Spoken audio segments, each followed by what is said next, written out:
What's going on, everybody? We are back in here once again with another live stream. Shout out to you guys for being in here, being involved, and being active on this channel. Good morning, good evening, or good night from wherever and whenever you are tuning in. Hope y'all are doing well. I hope you had a wonderful weekend and you have a great week ahead of you. Shout out to the live gang, replay gang watching this in the future, and of course the Lurk Squad. Let me go ahead and check for any audio issues that may or may not be on my end. Mic check, mic check, mic check. On my end, mic check. Okay, so far so good. Hi. Hello. Hi. No issues here. Okay, what's up, everybody? Yep, Looks we like are live today. once again. We live. We live. Holy moly, you guys. Pardon the delay. Although there's a good reason for that. You see the fill light that's right there in front of me, behind you guys. As I went to go turn it on, the pin that it was hanging on gave out and that thing fell. No lie. As I was about to turn it on, it just slipped. And I was too late to catch it. I was not expecting that. Nope. So it fell. I said, oh no, my light. Let me check the damage.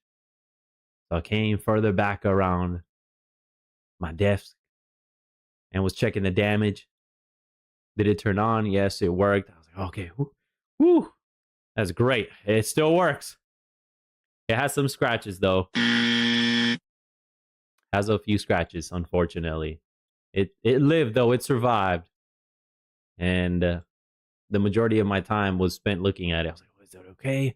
It's not damaged too badly, is it? Because it fell, what, a good 5 feet I have it hanging up from the ground. Yeah, a good 5 feet. It just fell straight down into the floor. Oh, hell no. Not my light. This can't be. I need it. So I was inspecting it, making sure that it was okay. And it did survive. This upcoming Prime Day, I'm going to get some stands for that. Now, this all solidified. This solidified my decision to get myself some stands. Some light stands. Proper tools. Instead of just having them hanging on my wall. No more. Nope. That's the second thing that's fallen. We're going to have to start looking at these pins that we have here. And all of these frames too.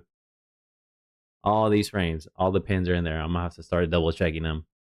Because earlier, I told y'all last week, I heard a strange noise at 1 in the morning. Oh no, it was 11:13. And it was a frame that fell because the push pin gave out. So now this is the second thing, the second item that has fallen due to that. Although the push pin for this fill light is different than the other one I use. It's one of these guys. It's a little tiny one. A little white dot. Can y'all see? Yeah, it's really tiny. And it gave out. That's why I switched to the other ones, because I'm like, man, there's not enough. They're so small. I don't like them. Let me get the other ones. So I bought some of those. And then this is the one that I have over there, that we have over there on the living room for the other frames. And some of these frames have those push pins as well as that other small one. So we're going to have to start looking into them. Anyways, enough of that ish. Y'all probably don't care. And then I scraped myself while climbing up my shoulder. I shoulder checked the desk on accident. See that shit? Right here. I got myself real good. I said, oh, God. You're okay. You'll survive. 'tis but a flesh wound. All right. So, moving forward, here we are, 170. Congrats, brother. Congratulations. Appreciate the watch streak. Oh, if you are able to, can you try my new commands that I posted in the titles, please? I want to see if they work. Give them a test run. Exclamation mark QOTD. That is for question of the day. You want to ask, or if you want to find out what the question of the day is, type that in the chat as well. You should receive a response. And exclamation mark Discord as well. So you can get the Discord link and you too can join the Discord. All right.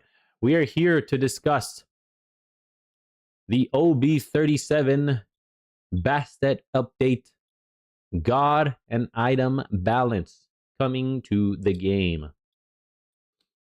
Let us get started. It dropped on Friday. It is now Monday. It has been more than 24 hours. So I'm good to review the video. The Weejo, as Uncle Roger says, the Weejo. Also, I have this little adjustable fidget spinner looking thing, this toy. It's freaking cool, man. I got it from our brother's celebration the other weekend. We were celebrating his graduation from Coolidge, from college, as well as his birthday. So check it. This thing is freaking cool. Spins. Oh, it spins. Hey, yo, do a spin. Woo. And you can adjust the little arms here to whatever you want. The little silver tips are not magnetic, though. Nope. Unfortunately.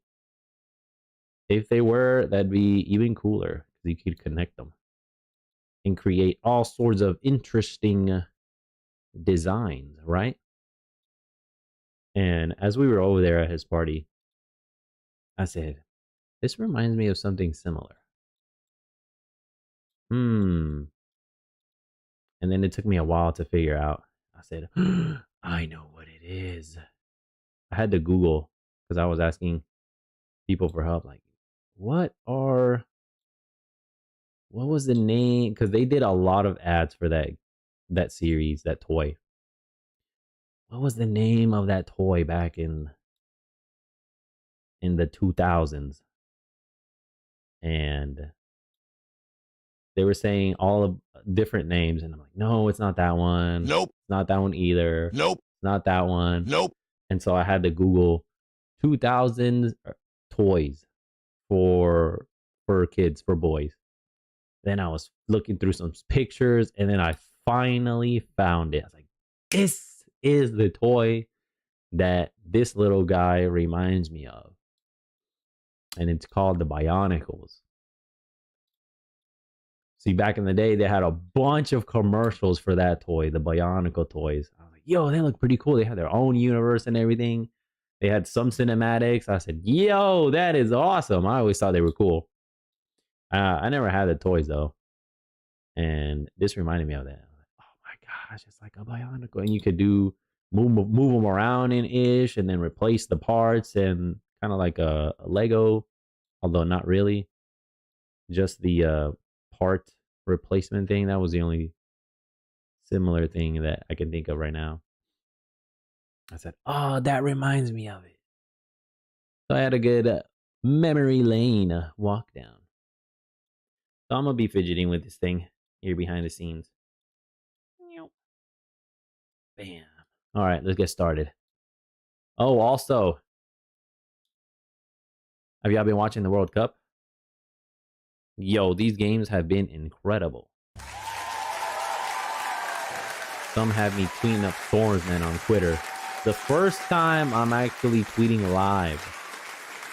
Holy moly. Follow me on Twitter as well, the Hollow Soul, if you care to find out. Anyways, moving forward. Oh yeah, Spain plays today at 11, so we want to check that out as well. Hit that play button. I like the, even though a lot of the countries that I'm used to seeing aren't there. Nope. It's a whole lot of brand new, like smaller countries. Hey, it's their moment to shine. A lot of these countries, it's their first World Cup ever. So I'm glad to see that, a lot of these underdog countries.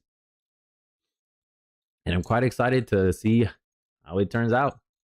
To me, it's been the World Cup of the last minute and last second goals. That's what I'm titling this World Cup. Because so many goals have been scored during the last minute or the last second, the last few seconds, the last couple of minutes. Boom, they score. So this World Cup, you can't determine the outcome of the game until the whistle blows. Until you hear that beep, beep, beep from the ref. Nope. Anything goes. Anything can happen.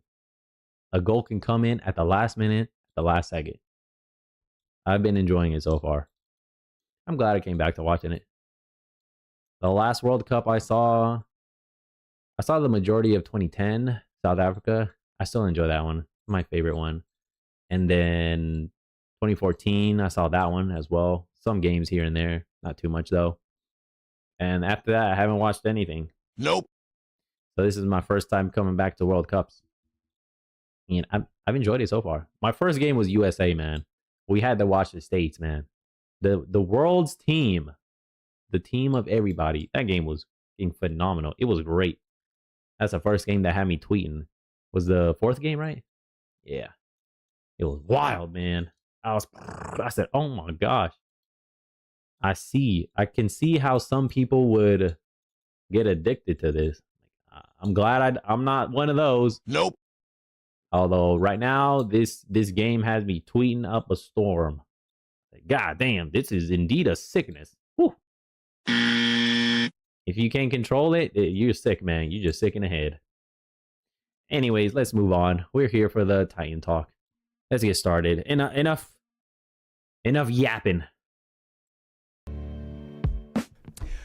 Good afternoon. Hello. We are in studio once again with Hindu Man as the MC, Pilgoon, and us as well. Okay. Manny, we will take the place of Manny Chat because Manny does not provide any input. Nope.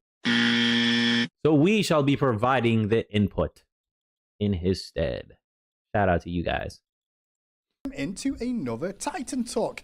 It is Friday, June 12th. I just had to check on my iPhone. I honestly could not tell you what day it is. It has been glanced at it. a blur. I just am, yeah. Yep. Speaking of that, I thought today was the mid-month banner release for BBS.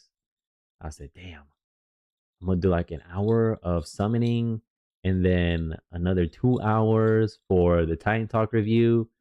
And then I'm probably going to miss the first few minutes of the Spain game. I was like, oh.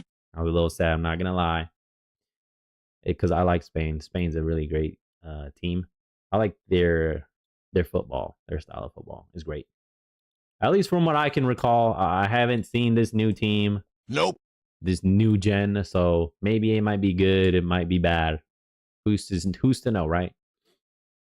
From what I can recall, they have great, beautiful football. That's why I enjoy watching them. So, plus I was in their country. I was there a few weeks ago, man. Great vacation. Enjoyed it. So I want to see the game. And today is not the banner drop. Nope. That's tomorrow. All right, we're going to be doing a double feature tomorrow. We're going to be doing BBS and then Smite 2. Because we're having 2 updates being released at the same day. Let's move forward. I don't even know what's going on. Never ends, but it's OB37. I will say, World Cup is already active if you've not been watching the World Cup already. Apparently. Mm-hmm. Host nation Mexico took a win yesterday. Today we get to see the other two host nations, Canada, which is starting in 2 hours, I believe, from here, and also America later on today. Yeah. We'll see how they do and America. what the interest of the USA will be after today. That's I kinda was where posting or talking to people about this that like I just feel like there's been no World Cup hype here so far, and I love sports. I mean, I'm gonna watch the games. Like I'm excited about it from that perspective. Hey, but it's just been like Kilgoon, maybe this is the Lynch connecting point between Kilgoon and myself, because I don't really watch sports too much Nope. because all the betting going on and all the scripting that's involved, they just drove me away from it. I'm just like, I'm okay with it in WWF/WWE, you know. As for sports, though, it's like, I mean, the winner's already determined. Like the magic of sports is gone. You know, you can't really be like a nail biter. You already know points shaving is gonna happen. You got to keep the margin, what it's called, the split. You got to play for the split, and some players have already been caught. And then in basketball, doing that ish, I'm like, it's like, that's lame, man. That's boring. The reason why people watch sports is gone. You know, the magic, the enthusiasm, like that's all gone. At least for me. And it's probably the same for every sport, right? It's not like I'm biased to just one sport. Nope. I can probably surmise that that's the case as well. Because some games I've seen as well where a team is fighting against another team and they're supposed to be the underdog. And they're actually playing superior to the favored team on the first half. And then the second half, they just completely lose their will out of nowhere. The dog in them is gone. They just completely kowtow to the other team. It's lame. Ever since I saw that game too, I was like, nah, man, I'm not watching football anymore, man. That shit's lame. Nope. It's gone. And then I saw the US debut game. I was like, oh my gosh, well, that ish was great. It was fantastic. Round of applause, USA team. I was very impressed with what I saw from the new USA team. So, holy moly. Like, I know nobody there anymore. Nope. The players that I grew up with, they're gone. They've retired. I'm like, I'm not going to be hearing any of the names I'm used to. Nope. Like, who is a great player in the team now? I have no idea because I've stayed away for so long. And then as I was watching it, I said, oh my gosh, yo, this Pulisic guy is freaking phenomenal. He's great. He's like the key player. He's the new Captain America. He earned that title. I was like, I see why they call him that. He earned it. I said, wow, well done. And then Balogun too. Woo! I don't think they should have subbed him out, honestly. Nope. He could have gotten his hat trick in that game, and they took it away from him. Maybe for the next game or up in the future, who knows? Although, I don't think they should have taken him out. Yeah, I got a lot to say, man. Holy moly. And Pepe, I think Pepe is an ops, or maybe he's just there to distract everyone else. Or maybe it was just nerves. I don't know. I was not impressed with him at all. Nope. We're not here for sports, though. Nope. We're here for Smite too. So enough of that sports talk, and let's move on. like every other major sporting event, even like stuff that we shouldn't really care about, like or don't normally care about, like the Olympics, right? Yeah. They do such a good job of getting you like hyped interested. and knowing that Yeah, it's the coming marketing and is like there. these are the people that you should be But I couldn't tell you anybody, like I who's don't on think which team. a lot of America don't know their own roster for the most part of who's actually starting for them. Today. Yeah. You'll know like maybe one player and that's about it. Yeah. Yeah, I don't. That's me right there, man. Well, hopefully That's because I've stayed away, though. That's my reasoning. I've stayed away from watching for 11 years, so I know nobody. Nope. I'm just here for the World Cup. I want to see some goals, and I want to be entertained. I'm like a casual, again, a passionate casual, as I would like to call myself. do well today, so there's more interest from Americans in that'd be general. cool. But we'll see how it goes. We're here today though to go over OB37 balance overview with you all. We'll go through some gods, some item changes, maybe even mention some of the game mode stuff which I don't have listed down here. We don't have any devs with us today, but Kilgan, you're already here, so you can just like give us overview. I can give some insight, and we have some notes from the devs as well that we can talk through. So we had a little miscommunication. We thought that somebody was going to be here, and then they were working from home today. So it's just me, didn't work out. the two of us plus Manny. So Manny's it's funny as well. Hey, that's why we're here, chat. To have Manny on the show today. We're taking the third man's spot. Gear for the entire while I'm out. Nice. We always it is what it is. Okay. Let me quickly bring up the patch notes there and quickly for you all. So going to start things off with God balance first of all today, and the first one on the list is Agni. Rainfire is going to get a reduction. We're going to stay on our spot, chat. Game it's going to go from 135 to 295. It will now be 1. Okay, what was happened? Fire Rain or Rainfire, his ultimate damage reduction. Wow. Okay, early game. I can see why he does have a lot of poke, especially with the rechargeable ult.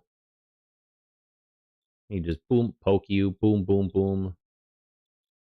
Yeah, just on the early game, a little bit from level 2, a little bit more on level 3, and at max rank it stayed the same.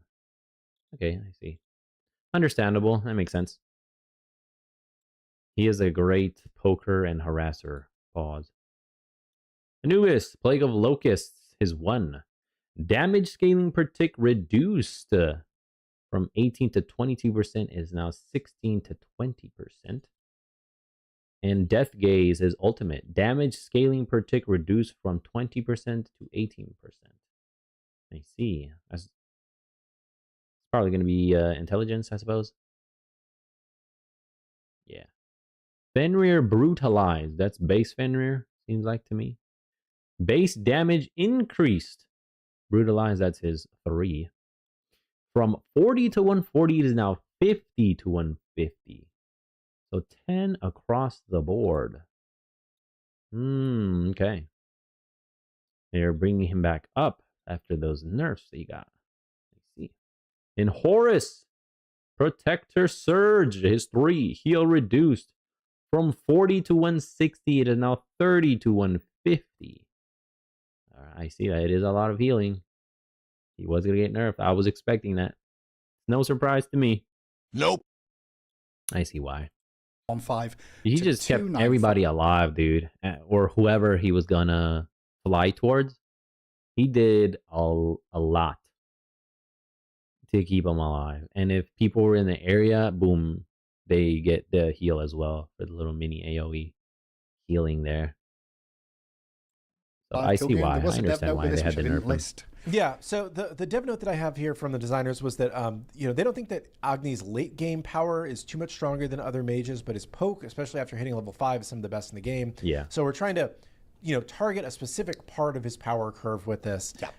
And he is still on our watch list for further changes. There are some specific things that we have talked about, but this was kind of the first step, and we want to see how things resolve from this. Next up is Anubis as well. Plague of Locusts. The damage scaling per tick is going to be reduced on this from 18 to 22. Will now be 16 to 20. And Death Gaze as well. Damage scaling per tick reduced from 20 to 18.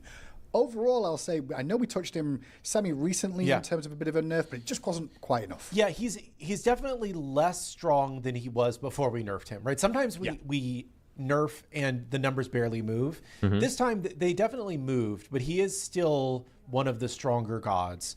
So we just want to kind of go back and hit him a little bit more.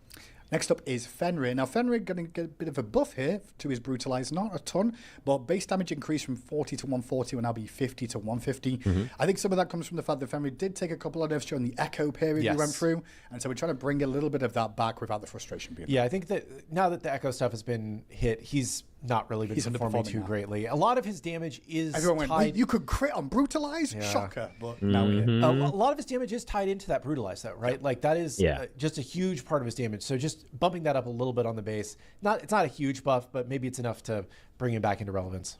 Apologies for the page breaks on this today, but Horus is going to get a couple of changes here. Protector Surge, we're going to again reduce the healing on his Hindu from 40 to 160. Come on, man. 30 to 150.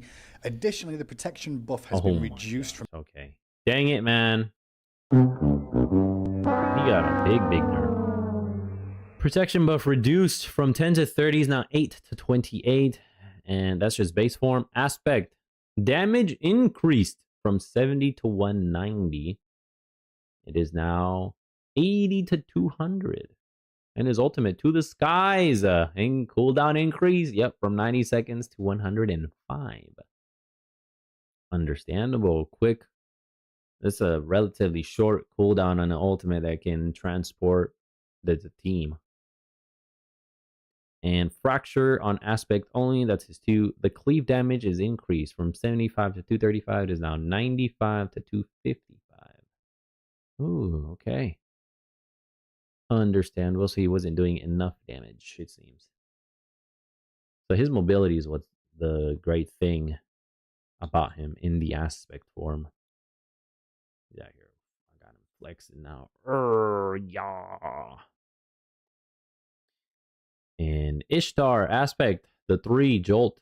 Final explosion bonus damage scaling reduced from 144 strength plus 144 attack damage plus 28.8% intelligence. It is now, wow, that's significant. 100% strength, 100% attack damage plus 20% intelligence. Ooh, wow. Okay, she was still doing a lot of damage with that 3 then. In MILF aspect, consuming power, her ultimate damage reduced from 200 to 360. It is now 170 to 320. I'm 40. No, 30. No, that's 40 at the top end, and on the bottom end is 30. Okay. Yeah, dude, she's CC immune for the longest time, and she was doing a lot of damage as well. I see why she got nerfed. Pele, another one. Getting the stick again. Pele aspect. Fuel gain from god damage reduced from 8 to 6.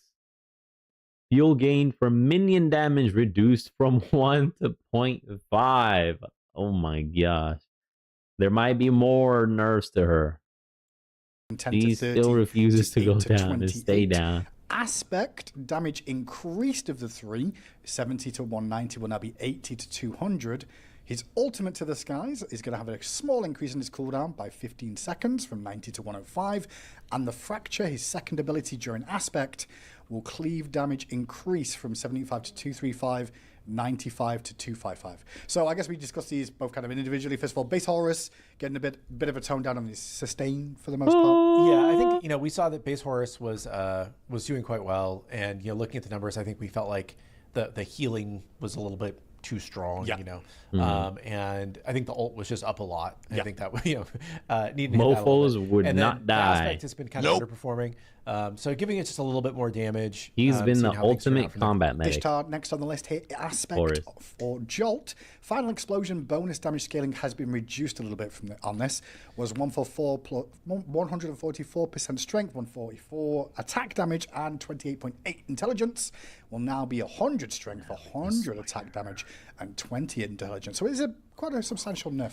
Yeah, I think we were seeing the aspect of Char was performing quite well, and we felt like a lot of it was tied to just how much burst you get on that jolt. So toning it down just a little bit and seeing how she plays from here.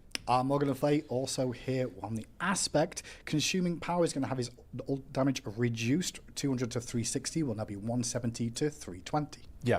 Somebody in chat says the int scaling on Ishtar 3 is odd because she has no other int scaling. I think it's because it's trying to scale like a basic attack. So basic attacks always scale with 20% intelligence. It's kind of the default basic attack scaling. Yeah, true. So that's why that. And Morgan Le Fay is in the aspect form, the ultimate is doing quite a lot of damage. Just looking at the numbers, comparing aspect Morgan Le Fay to base Morgan Le Fay, the ult was doing a lot more damage. And we felt like this was a clear next place to look at. Again, this is kind of like Anubis, where she's not as overperforming as she was before the last round of nerfs, but still just a little bit overperforming.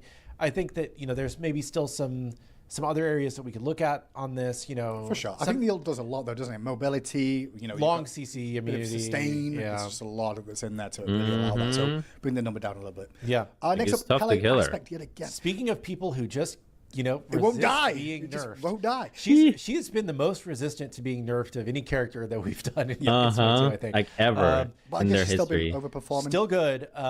Still, not too much worse than she was. So we are coming back again, trying to hit the amount of fuel that she's gaining.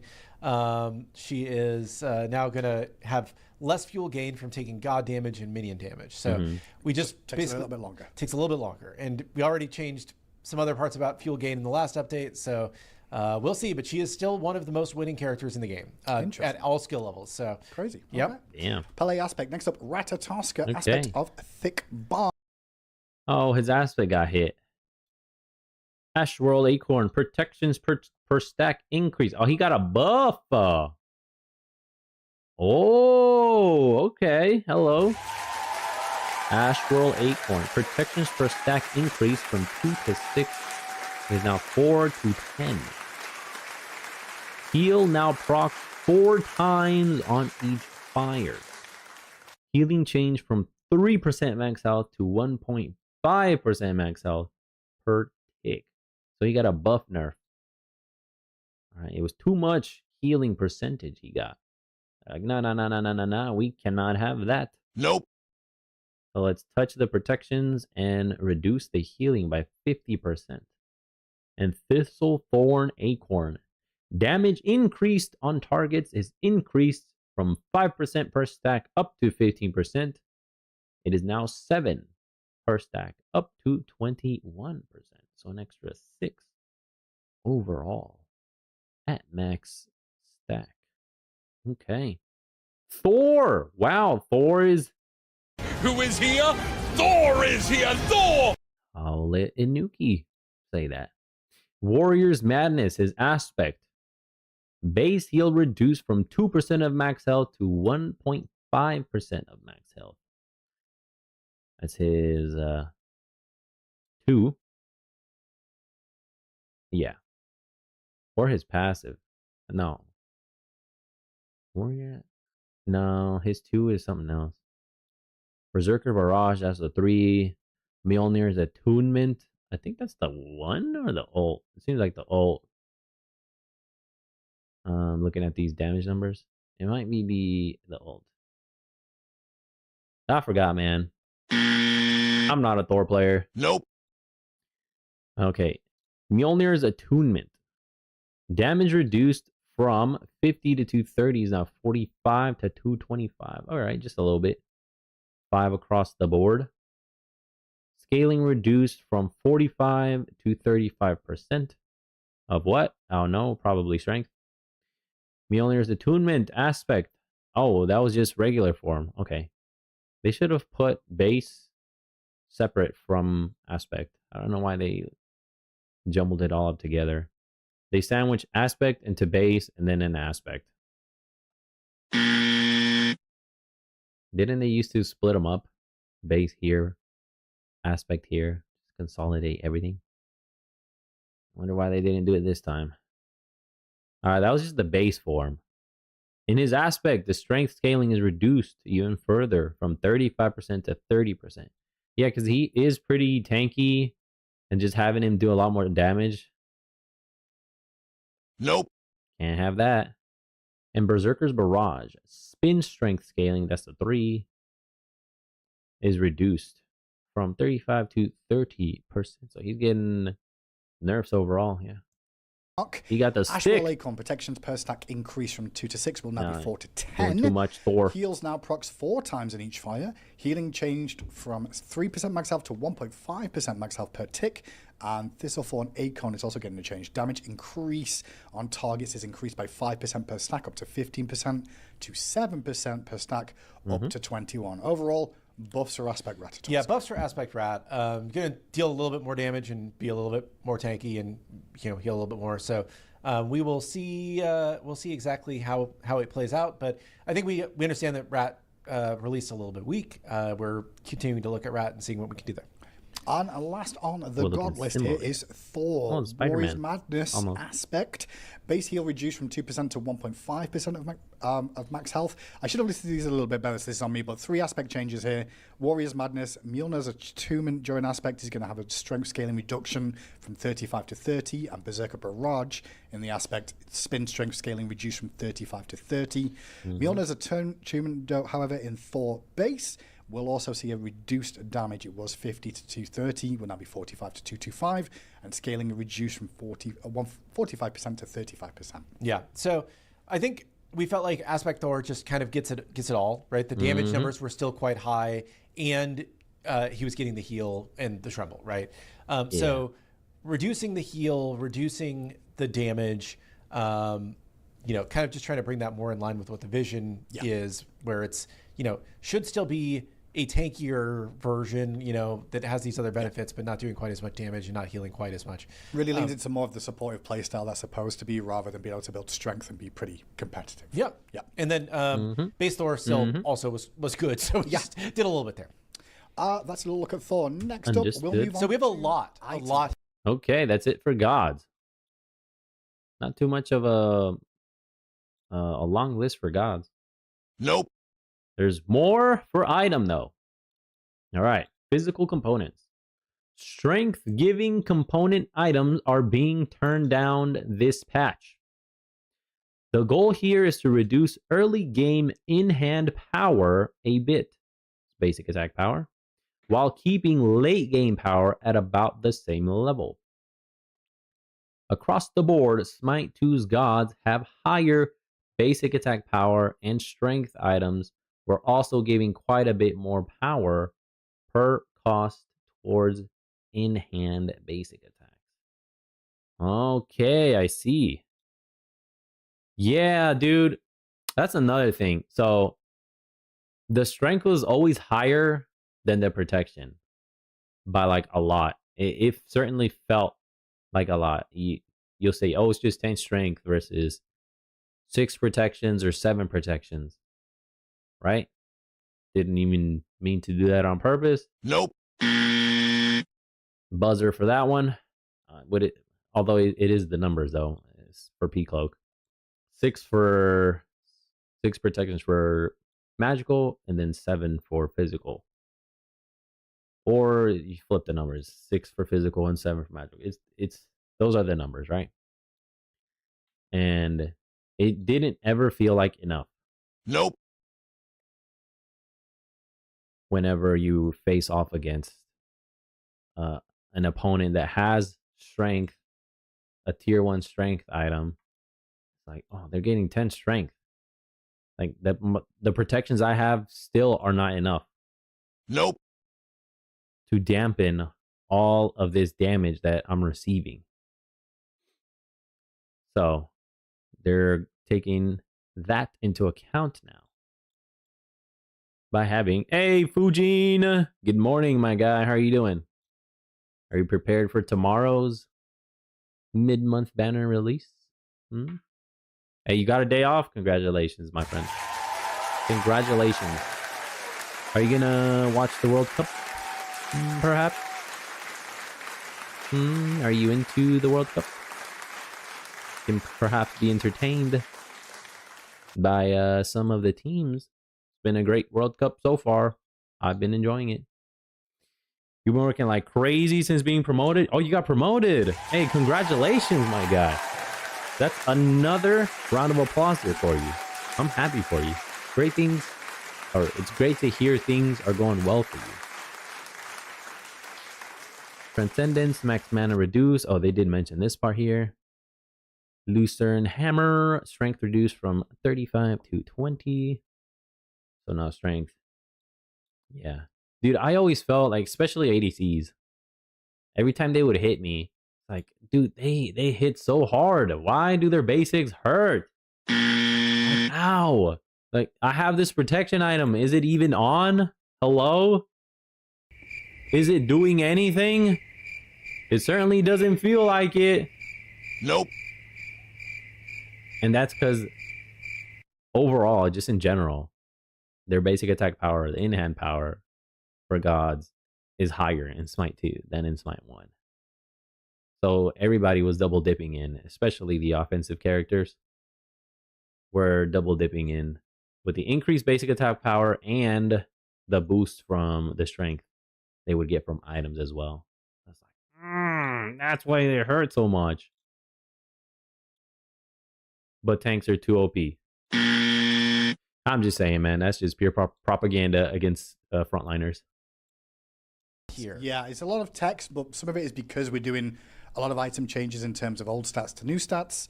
But we've kind of broken this down a little bit where we're going to just start. So seeing this nerf to strength items, I like it. People may have noticed on PTS, they're going to be taking a bit of a hit this patch. Yeah. So basically, one of the things that we're looking at as part of like time to kill and pacing is like things. You know, I don't think that we don't think that time to kill feels wrong necessarily at every point in the game, right? We think that there are more specific interactions and specific points in the power curve where there's a lot of room for improvement. And we think that one of the areas where there's a room for improvement is kind of early game in-hand attack power. And one of the ways that we can address that is by reducing the amount of strength that is on kind of the tier 1s and tier 2s that give strength. Yeah. One thing that, and this does not affect any of the tier 3s, right? So this isn't going to affect late game power, where we think that, you know, as you're building tier 3s, we think that the flow is a lot better. Yeah, this is more this kind of like early game. The other thing is that, like, just noting that Smite 2's gods do have higher basic attack power than they did in Smite 1. Gods also have a little bit more hit points. It's all kind of in proportion. Yeah. But in part because of that, strength items were giving more power than their cost at early levels because of the way that this worked out. So the thought is that this might... Cap says Skegox is 15, not 20. So that is a typo. So yeah, so it's 5, 15, 20 is the number. So thanks, Caps. So it's a 10 reduction there, not 5. Okay, so strength... Axe, strength reduced from 10 to 5, strength reduced from 25 to 15 on Skegox, and Lucerne Hammer, strength reduced from 35 to 20. Thank you for the update there. And that will, I think that also, you know, maybe will also have the side effect of making tier 3s feel more like a power spike, which I think is a good thing. Yeah, I think the real focus was really towards Axe, but there was also knock-on incidents with the tier 2s that come into play where people are like, well, I'll just rush that and then be really strong. So they'll look at that. Next up on the list is Transcendence and Book of Thoth. Yes. I have combined these, apologies for the page break, but for the most part, this is really a look towards the passive. However, Transcendence did get a mana reduction from 400 to 250. However, the main thing of this is the mana per stack is now shared with Book of Thoth, called Mana Infusion. They did mention this on the other one. Stack. Mana Infusion has a max stack count of 50. So this really, Alex, Kelvin just kind of explains everything. In terms of, like, you're still going to get a lot of mana from this. You're just not getting it at base because you're going to get this Mana Infusion, but it's also going to tie into the passive of how much damage you can do with this. Yeah. So basically, you were getting a ton of free power out of Thought and Transcendence because they both stack off of mana. Yeah. And they both let you stack a ton of mana at a very inexpensive rate. So by getting to double stack are too OP. The mana, it was turbocharging both of these items. Miss me with that passives, ish, man. To just give you a lot of free strength and intelligence. I think it was like for sure over 100 of each if they were both fully stacked, right? Now it should be like you're still going to get a benefit if you're a hybrid scaler that wants both of them, right? Because you're still going to scale off of all your mana, but you're just not going to have quite as big of a pool of mana to scale off of. You're still going to have your like the evolved passive like you used to.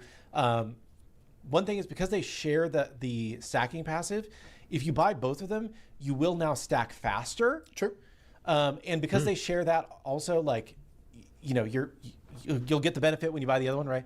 But benefits and negatives to this, but overall, I would say it's like a shift down in terms of some of the damage output you can do if you double stack. Is that's really the goal it, of this, right? If you're single stacking, you won't really notice a difference, although Transcendence will be hit a bit because it has less mana. But if you are double stacking, you will just notice you have a lot less mana, which translates into a lot less free power that comes out of this. Next to the list, Blinking Abyss. Obviously, we did just touch this with a bit of a nerf, but it looks like we're going to go a couple of extra steps further here. Yep. There is a dev note listed here, really just saying we're keeping a close eye on this and how it's being used, and we're trying to make sure it still has the potential to be used aggressively. However, defensively, we're really trying to make sure it's not as all you mofos are just using combat blink to get out. So cost increase by 100 gold is the very first upgraded relic with a cost increase, funny enough, but to be slightly different. All stats have been reduced. It was 6% to now 5%. Cooldown increased to a flat 200 seconds from 170. And damage maybe 4.5 when you do engage with this. Should have been at 4.5. It was 150 plus 30% of strength and intelligence. It's now Bring 25. it lower. 10% of strength and intelligence. And additionally, cooldown reduction from hitting an enemy target with follow-up damage increased from 35 to 65. That's the compensation for the cooldown increase. Yeah, so basically, if you are still using it to blink in and you hit the damage, it's going to be the same cooldown as it was previously. But if you're using it just to reposition or you're using it to escape, it's going to have that 30-second longer cooldown, which a 200-second cooldown is quite long, right?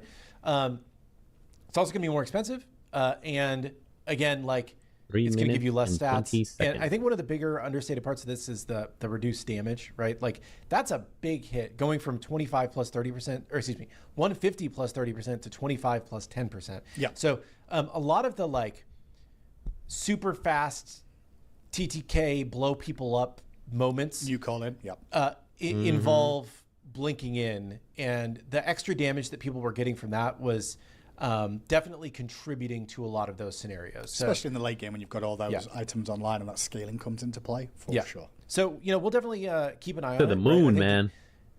To the moon. This type of ability has been one of the most controversial things in all of Smite forever, right?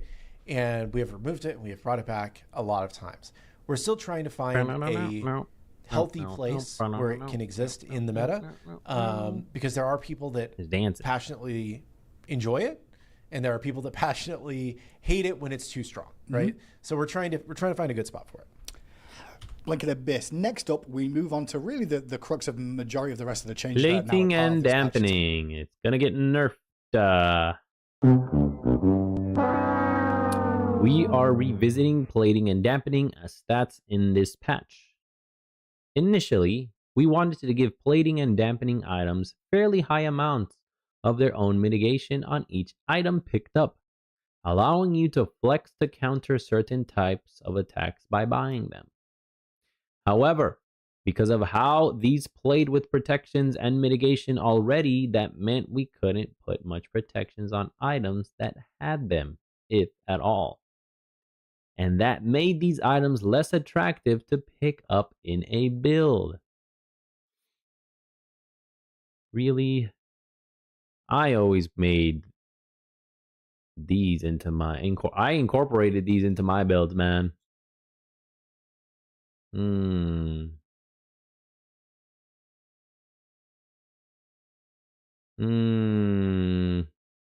Okay.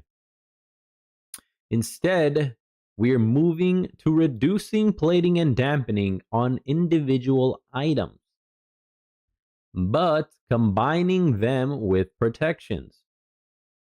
Meaning you'll get less of these stats per item you buy, but you'll get more universal defenses with them, allowing you to build your plating and dampening stats through a game.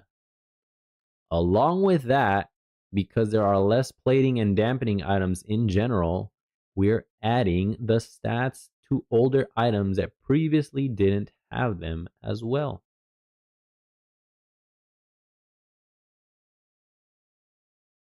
I think people were just ignorant about these items, and because they're super casual, more casual than me, they didn't even read or know or care to know about what these two stats did. So that's why they never bought them.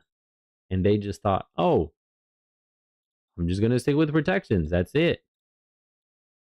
Even though plating and dampening is what made tanks feel tankier. It was those two stats that made frontliners feel like actual frontliners. Because that was the only thing that changed. Before this, protections really didn't do much. Nope. Having health really didn't do much. Nope. And that's getting them individually, right? You had to combine both of them just to feel like a useful frontliner. Just to survive the instant burst that came from all of these DPSers. And when plating and dampening showed up, oh my gosh. That coupled with the base stat changes and mana changes. All right, you guys, that you're about to came watch across 180 seconds the of board ads. for everybody. Don't forget you can use your Prime sub to skip You through them. actually already felt like a tank from getting this item. One of these items. Plating for basic attacks, and then dampening for ability attacks, ability damage, right? So just getting one of these, it actually made you feel impactful. Oh my gosh, you felt it. I certainly did. Like, I don't have to combine protections and health to feel relevant? Nope.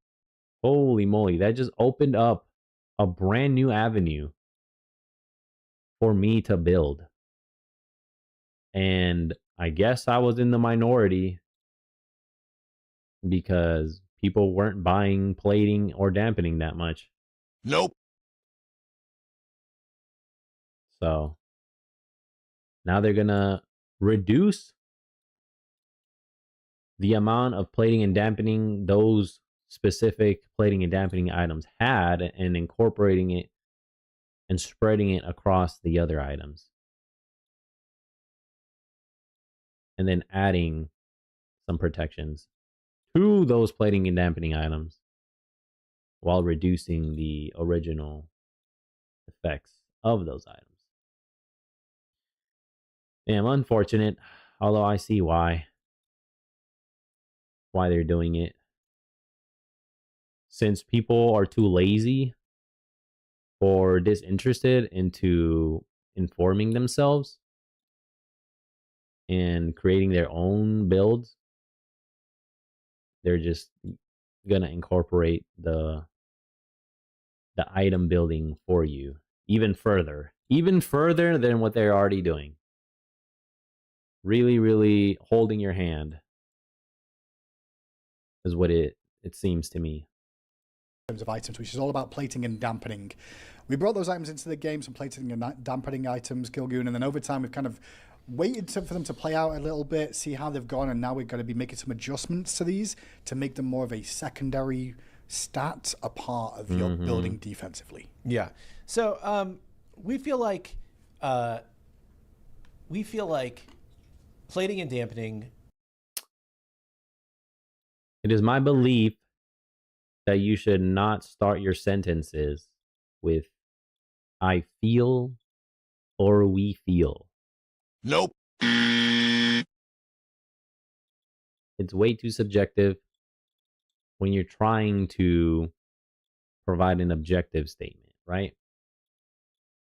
It leans way into personal instead of business. So I would recommend and encourage you all to discard that phrasing from your dictionary. Instead of saying "I feel" or we feel, say I think, I believe, I observe, you know? Just a little blue chip mindset there for you guys. Shout out to CGA and the coach gang. We're powerful stats, but creating item identity around just plating and dampening potentially had too many drawbacks for players to see it as valuable, right? I think part of it was that the plating and dampening didn't really synergize with items that build off of protection, you know, that scale off of protections. They didn't do anything to counter yellow numbers because that's not the way that they were constructed. And I think we feel like a healthier place for these stats, because we do like the stats, and we think that it's interesting to be able to counter build ability or attack damage, right? Basic attack and damage. I like today in play. Why don't they just say basic attack damage, man? I'll never know the answer to that, probably. Nope. It's not that hard to add in the other word, basic attack damage. Because when you say attack damage, you have to expand on that word, because some people might think, oh, attack damage, offense. Is that ability? I think that's ability. When Nope. that's not the case. Right? Some people might mix them up or conflate them. It just causes too much confusion, in my opinion. That's what I believe. They should just say basic attack damage and ability damage. How it's always been. I don't know why they dropped basic from attack damage and just switched it to attack damage. It's causing too much confusion. For those that don't know, I know this stuff, and it causes some issues with me. Test. I, built a first item dampening item because I was up against a really heavy ability user, and it was awesome. Like, it was a fun decision to make. It was a great decision. But it was hard to make that decision because it felt like the wrong thing because of the way the items were statted. So not for me, man. We're changing that now. I just took into account the overall composition of the team. Right? It's not just on the 1v1. Nope. On the overall. What type of damage is coming from the enemy team? Is it mostly ability? Is it mostly basic attack? Is it a mix? Depending on what was there, I adapted my build. I would go dampening first, or playing first, and then go into protections or a health. Super, I would say simple and easy decision to make. That's just me, though. And like I said, we're changing it more of a secondary stat. So we're reducing the amount of plating and dampening that each individual item gives, but we're combining That's unfortunate, man. I thought they were great as primary. So you get less from each item that you buy, but you'll get more defenses with them. And then we're also adding plating and dampening to some older items to kind of spread the stat around a little bit more. And you'll see that in some of the early ones, especially Chandra's Grace here, which is just getting 5 plating added to it. So some items we've not really seen have anything have been added to. Double Up Binding, the first one on the list, though, is going to see an update. The old stats were 15 dampening, 400 max health. On use, you get the protection, you get the active, and the cooldown was 45 seconds. Now, instead, it's going to go down to 5 dampening, 200 max health, so a health reduction there too, but has 50 magical protections on this too. There's also a note here that it now builds from Vive Charm and Circle of Protection just because of the magical changes there, and the cost has been increased by 150 gold to now 2,700. Damn. And just real quick, just for people that aren't super familiar with plating and dampening, didn't buy them previously, right? These are mitigation versus a specific kind of damage, right? So dampening is mitigation against ability damage. Plating is mitigation against attack damage. Basic attack damage. Mitigation is that means if you have 5, you're taking 5% less damage of that type. If you have 15, you're taking 15% less damage of that type. Yep. It's still a very strong stat, even with a smaller number, especially when it's stacking on top of the mitigations that you're getting from protections. Makes sense. Kinetic Curious. 15 plating. It Curious. was at 15 plating, 300 Curious. max health. However It's you now say it. going to be 5 plating, 300 max health, but 15 physical and 15 magical protections. And additionally, this build is going to change. It's now going to be built from Vive Charm and Engraved Guard. Leviathan's Hide, also here, had 15 plating and 300 health. It's now going to have 5 plating, 300 health, but 35 physical protections to really lean into the style of that. Next on the list is Mantle of Discord. It was 15 dampening, 15 cooldown, and 15 tenacity. This was great, man. Having Mantle with these stats, it was excellent. Now it's just a watered down, a shell of what it used to be. I don't like it. Nope. I don't like it. I'll adapt to it, though. I'll accept it.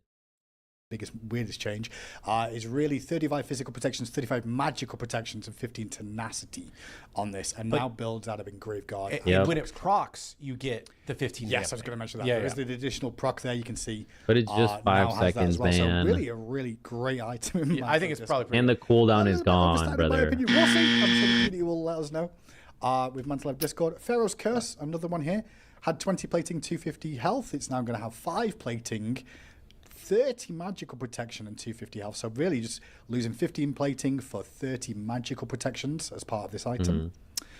Phoenix Feather, next on the list, just has now 5 dampening on this. Just throw some dampening on there to see how that works out. Shield of the Shield of Phoenix. was 15 physical protection, 225 max health, and 10 cooldown. It's now going to be 25 physical the CDR protection, still on it. Okay. 225 max health, good. 10 cooldown rate, and 5 plating. So overall, that got a pretty decent buff of 10 physical Yeah, it protections did. and It really a little did. bit of plating thrown in there too. Yep. That's a pretty great change. I like it. And I like that item has been really strong in the past. It you know? comes and goes. For sure. It comes and goes. I think we may see a couple more Mordreds looking back towards that item again. It was one of his go-tos. I can see that potentially coming back Yep. around. Shogun's We're on Mulan, too. I like it on her. Old was 15 dampening, 200 max health. It's now going to be 5 dampening, 200 max health, but now 40 magical protections added to that item as well. Spectral Armor was 20 plating and 450 max health. It's now going to be 10 plating and 450 max health, but 20 physical protections instead. And that is all of them. I'm sorry for reading through them so quick, but all these will be available on the Smite Prime website and released on Monday. Yep. Money Day, that's to go over today. as well. But that's kind of a little look through. All right, that's I cool. think, like, I don't mind that one we either, have the Spectral one. Yeah, we can come back to us. Yeah. One of the things that We back. We joined them. we look at. We look at a lot of fix stats, ourselves, right? And one of chat. the things that we've looked at is just like Bam, there we go. amount of damage like taken and mitigated across games on average, right? Yeah. And that number has been trending up steadily over the past few updates, which is indicative of like tanks becoming tankier with these changes that we are making, right? As Because they are should mitigating be. more than they were previously, which is like causing that to go up. As they should be. Because before, they were not tanky at all. Nope. It was not fun playing the front line. Nope. It was not fun playing support. Nope. Now it actually is. And now people are causing a scene about it. Lame losers. I think that like these changes will continue to move us in a direction where, you know, the time to kill hopefully feels healthier for people that are building tankier items, continues to move in that direction. We do, I believe it's next update, have changes planned for Penetration. penetration and base stats. Yeah, I think that's the schedule. That's what the team discussed. So, you know, this is kind of one part of Step in that direction. stepping us towards where we're trying to go.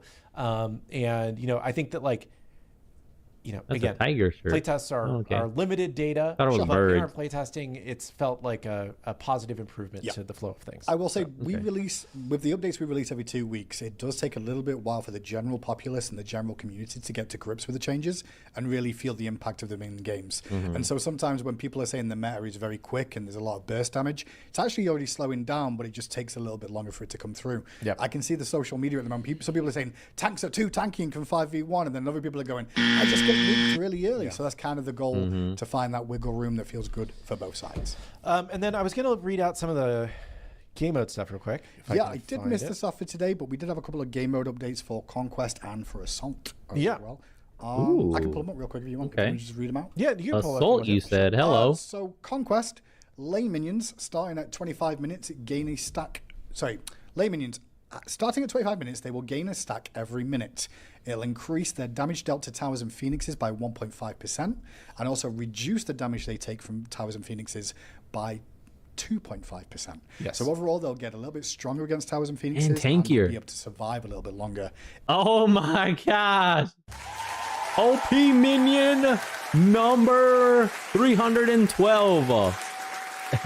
He's about to shine when it comes to sieging. Wow. Oh, that's crazy.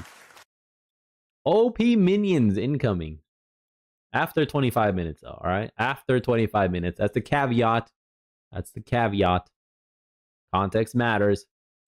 In those engagements. Yeah.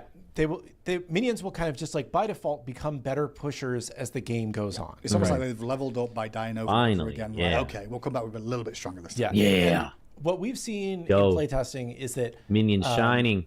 Hell yeah. it does make the wave matter more as Yes. the game goes on. If But you have to clear 'em. ignore a wave, it's more likely to actually do some serious damage and take out structures. Good. It also Good. can help end games Yes. that are dragging on because they are better at pushing against structures. Yeah. Again, I like this. Like this doesn't affect how much damage they're taking from gods or other minions. This is specifically towers, against towers and phoenixes. phoenixes. The damage they do to them and the damage they take from them. Yeah. So Understandable. It's been a good pacing change in our playtesting. Curious to see how people feel about it as they play with it. These Definitely will games help need out to in those end, games man. where there's a lot of fighting and not a lot of pushing, so the lanes Can't will be at least having no push 1 to hour make it plus off the back of games, it. man. Ancient Fury also getting a bit of a change here. Ancient Fury debuff now also deals damage 30% of the tower's current health over 10 seconds. Ooh. For context on this is towers, and it's Yeah. the current tower that's alive. So you've got a tier 1 tower up, it'll be the tier 1 tower. If it's a tier 2 tower up, it'll be a tier 2 tower instead.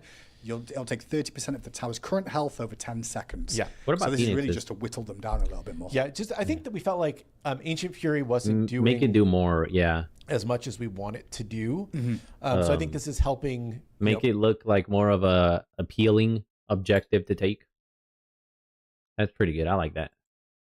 progress the game and making it a more valuable objective that you'll want to fight over more often.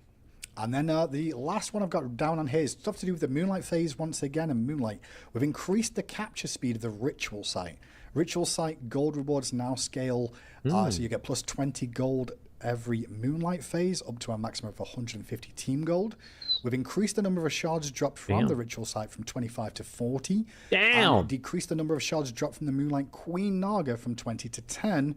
And the Ritual is more. Ritual of the Full Moon now grants 15 pathfinding. It used to give 5% movement speed. We're now switching that to 15 pathfinding. But we're also increasing the bonus movement speed per shard collected. It was 0.1%, will now be 0.2. Decrease the duration of that from 30 to 20 seconds. And the Ritual of Starstrike is getting increased base damage from 100 to 130. So, quick recap of the Moonlight phase, I guess, overall. Speeding up the objective capture point mid a little bit, making it a bit more focal in terms of you get a bit more gold from that, and also drop a couple more shards to speed up that whole phase. And also making it a lot more valuable. The Moonlight Queen Naga is given in terms of those shards. So there's well. a bit of a differential between the two. And then, of course, the Ritual of Starstrike just getting a bit more base damage on part of that to 130. Encouraging more team play. That was the lowest for Conquest More changes. grouping. There is a little bit of a change for Assault as well, and it's in line for the most part with what like we just it. saw I'm in with it. Conquest. So Assault lane minions at the 10-minute mark. They will minions will start to gain a stack every minute. Where they'll deal 2% damage dealt to towers and phoenixes. And take minus 5% damage taken from towers and phoenixes. At that stage as well. And last Go minions! It's your time to shine, minion number 47. Get in there, buddy, at minute 10 in Assault. Your time to shine.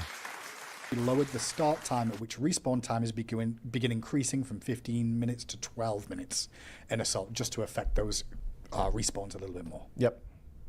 So That's all. Okay. that's it. Yeah. That's it. That's what we got. All right, we don't cool. normally go for the game modes because it's not always finalized, but this one it was kind of there, so we just grabbed it up there. Some changes I like, some I don't. Recap of what we've got for OB37. Overall, still great. Quite a lot of stuff. There is. I mean, you've still got Bastet Great show. as well. Atlas should be Great back. changes. Atlas Aspect as is back. well. And then you'll have Bastet Aspect as well. Looking Neatly forward on to next week. tomorrow. Yep. Double feature tomorrow, man. I think it's gonna be a good update. I have enjoyed playing it more and more and more. Right, like I think that like there are some That's points the where goal. it's like you can feel that there's a lot of stuff that needs to change, and there's other points where it's like I think we're really going in a good direction. And it feels like we're going in a good direction right now to me. So There definitely is aspects of a live service game and a MOBA in general that sometimes it will feel like 2 steps forward, 2 steps back, 2 steps forward, 1 step back. You know, it can happen that way. But at the moment, I do think, you know, the team's really focused on making the changes that people have requested. Yep. Especially with next update as well, with a look towards base stats and pen. I will say that is going to have a knock-on effect, Kilgoon, but we're already aware of that. If people are going to go, oh, the balance is all off again, might take a minute for that to be ironed out overall. But in general, people have been requesting changes to the base stats a little look at them, and then towards penetration again. Yeah, I think that like anytime we do bigger changes, it can upset things more. Yeah. But I Just think let that them. Let it rest. these are changes that we think will move the game in a better direction overall, and we believe in. So Stick to your sometimes guns. It's worth a small amount of pain to get to a better Pain, place.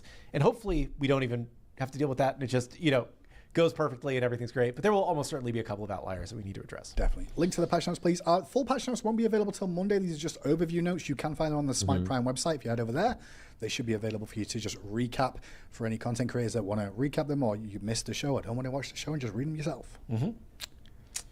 Nah, I prefer to hear their What input direction too. are the base stat changes going? So I don't want to give away the whole shebang, but it's not going to be a blanket thing where everybody is adjusted uniformly, right? I think that we're looking at kind of some of these changes this patch, right?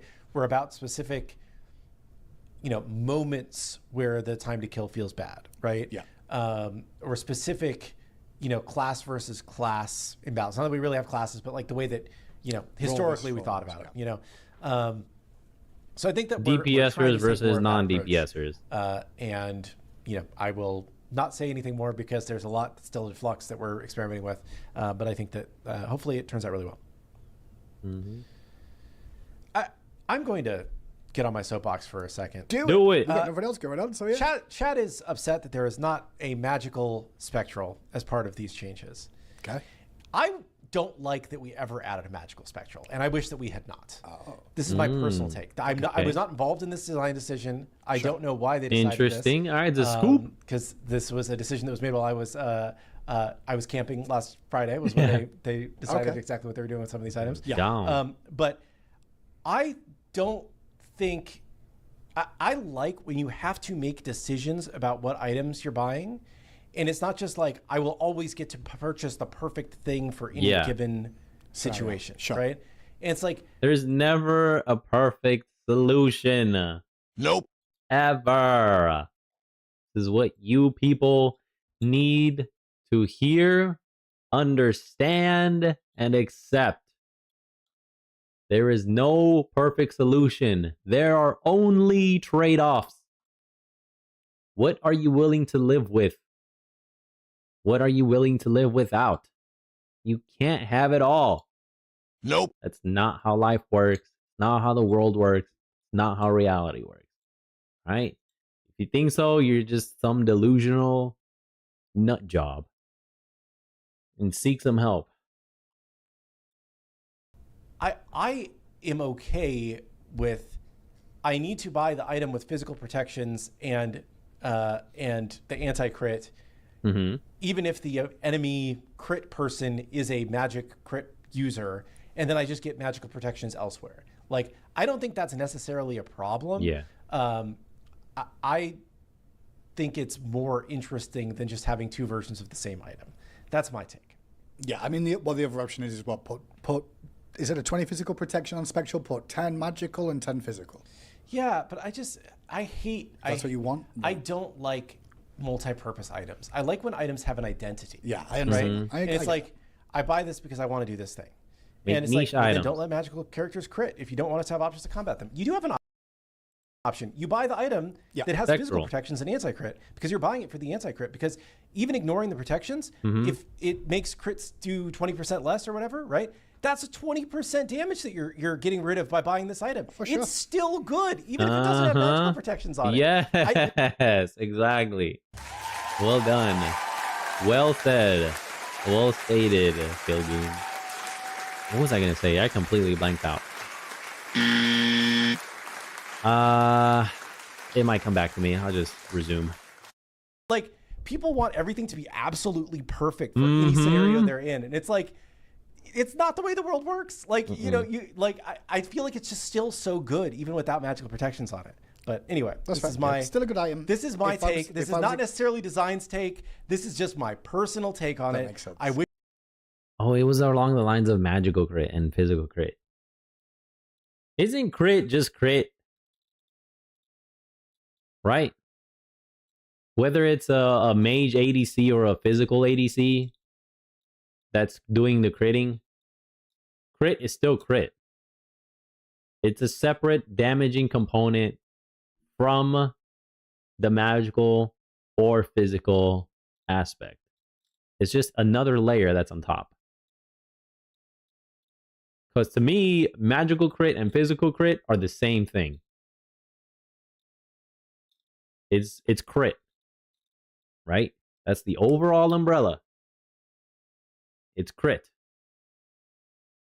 Who's using it? That's a different component, right? You have another layer of physical or magical damage coming into play.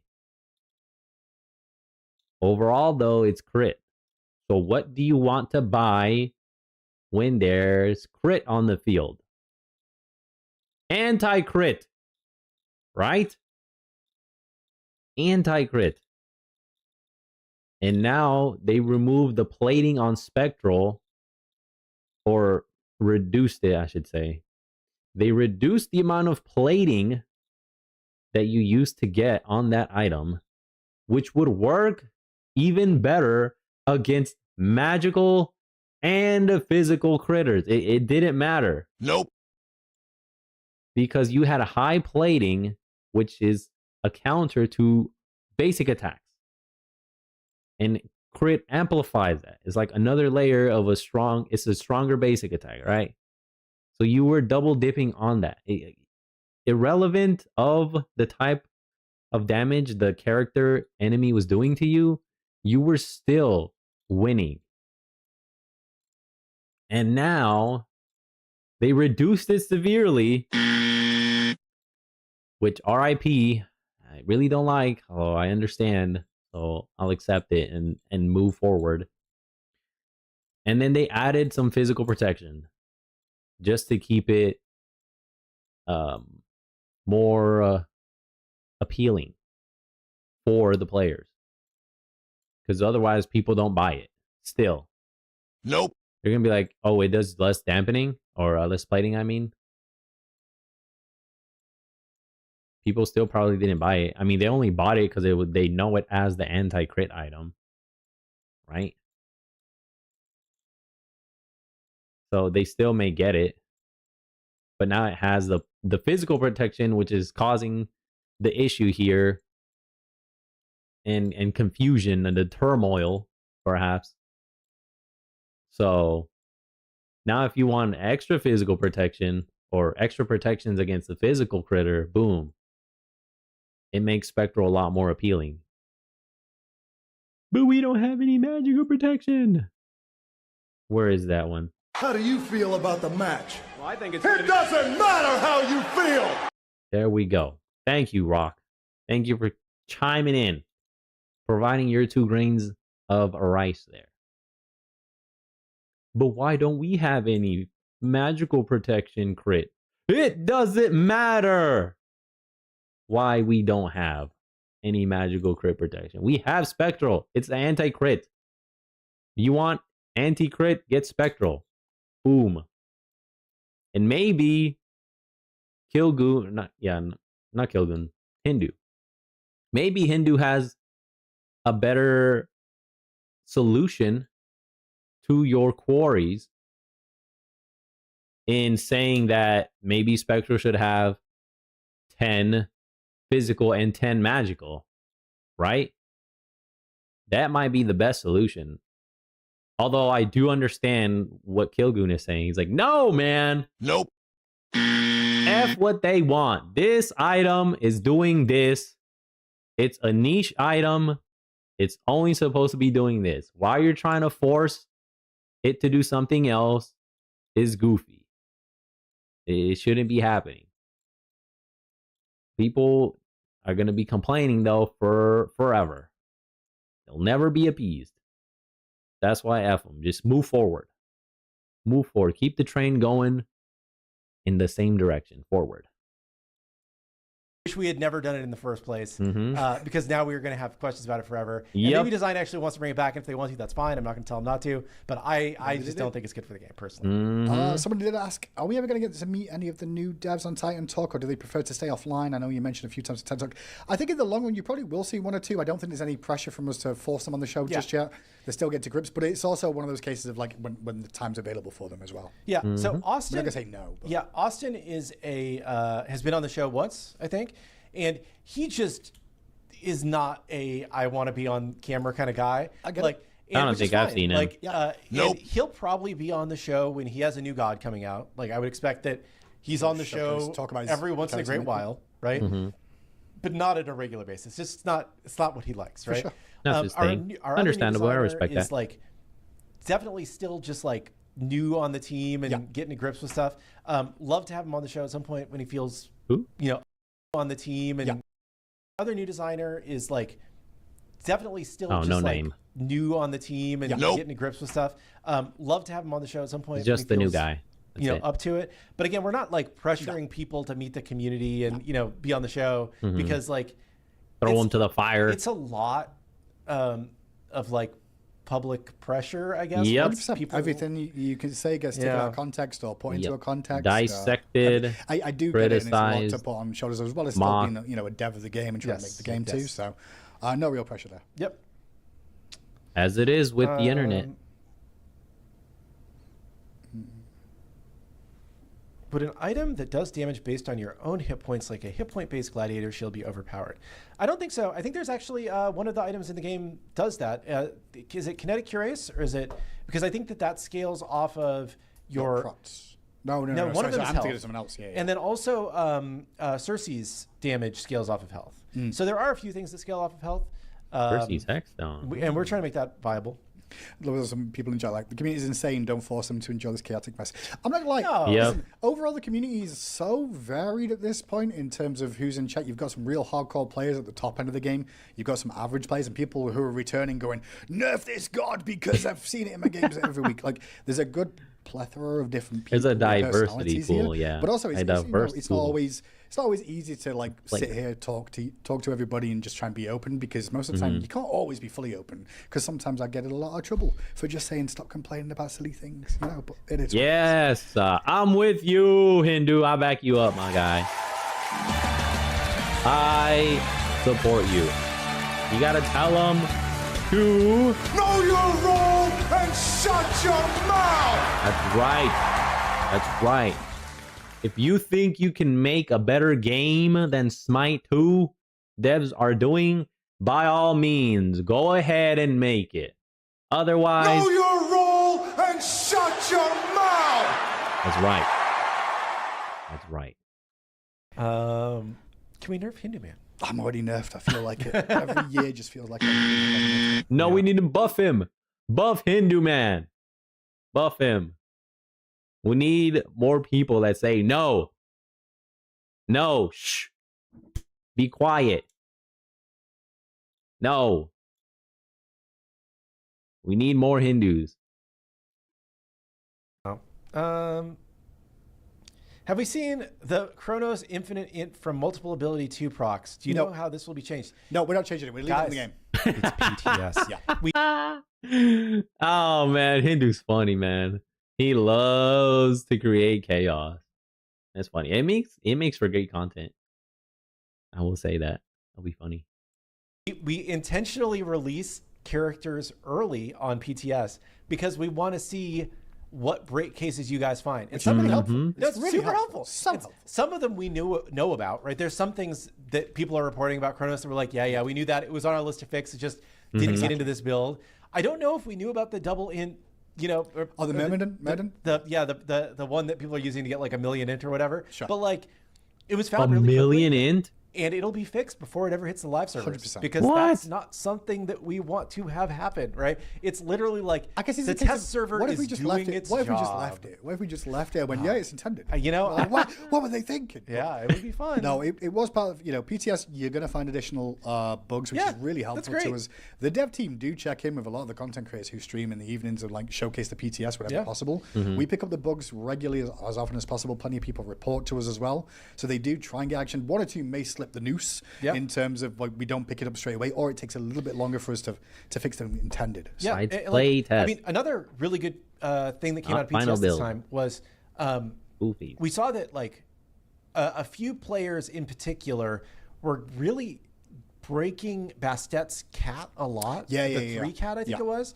And we were like, we had hit it pretty well internally. Yeah, trying to find all the break cases for it because it is a different kind of ability than we've ever done before. But it turned out there was like a weird edge case around instant cast users and certain things that you can do, interactions you can right? do. And the people who had been playing Bastet recently were not instant cast users. Most of the studio, I think, is quick cast. There are some normal casters, but just the way we choose to play, that doesn't necessarily means fast, right? Yeah. And by having that like footage and understanding like people are getting into this break case, it helped us find the situation and hopefully get all of the instances of it fixed before the game goes live. Sometimes we'll see a bug about something, and a good example of that is that Bastet one, where we had multiple devs sat in a playtest together, all playing Bastet, trying to break this to find the issue, because sometimes it can take a little bit longer to find exactly what causes it. Get some instant cast Giga Chads into the dev roster. I mean, it's different people play different ways. I really don't think that it's too much of a difference. Just sometimes bugs are specific to cast mode. Yeah, I think instant cast should be saved for specific abilities in the specific characters. Instant cast to me is a super niche way to play. Sometimes bugs are specific to controller versus. So we try and mix in different input types when we can, but we just hadn't tested on Bastet with instant cast recently. So, my thoughts on the new Olivia Rodrigo album. I have not heard it. I'm sorry. I don't even know who she was. I don't even know who that is either. Clearly, because she just. Who is that? Yeah. Who? I know one of her songs. I probably do know the song. I just don't know names that well. I was thinking, it is what it is. I'm sorry, Chad, if you'll say that.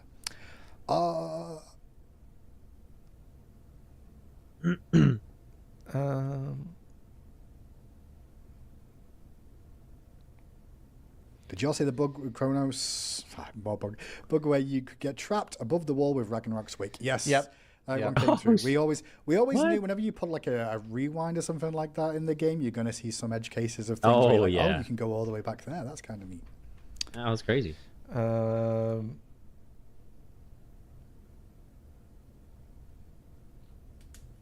What else you got, chat? Line up protections for Chandra's Grace and choose plating. It says playing, but you meant plating. Honestly, I think the reason they did that is because Chandra's Grace is actually really a good started item. Yep. I'm not going to lie. I think it's really already great undervalued, especially in Conquest. I know it's a bit trickier in the other modes because you're not getting the Moonlight phases often, but in Conquest, it's a really good item. And I think just throwing 5 plating on there to go, hey, look at this again. Have a little look. Could be a possibility. It's useful, especially with how much regeneration can be really useful to your teammates. But it's one of those stats that, once again, if you give regen to a teammate, it's really hard for you to feel like you're making an impact, and your teammates not really noticing it. They're just like, my life's great, man. This character's great today. But you're not realizing you're getting consistent small heals, small cooldown reductions, small mana regeneration that comes into play. Yep. Yeah, it's like Basby receiving the power up from Jugram without him knowing. He thought he was like, oh man, I'm the ish. I'm the greatest. I'm going to take out Ewok. Meanwhile, he's just getting boosted passively by Jugram. Jugram is Chandra's Grace right there. See, I'm connecting two worlds together. Boom. Hell yeah. And then Ewok shows up. He's like, you really thought it was your power, Ninja? It was not you at all. Nope. It was you. My heir. My son. You shall be the new commander of the Stern Ritters. Join me, and you will be the next king of the Quincy's.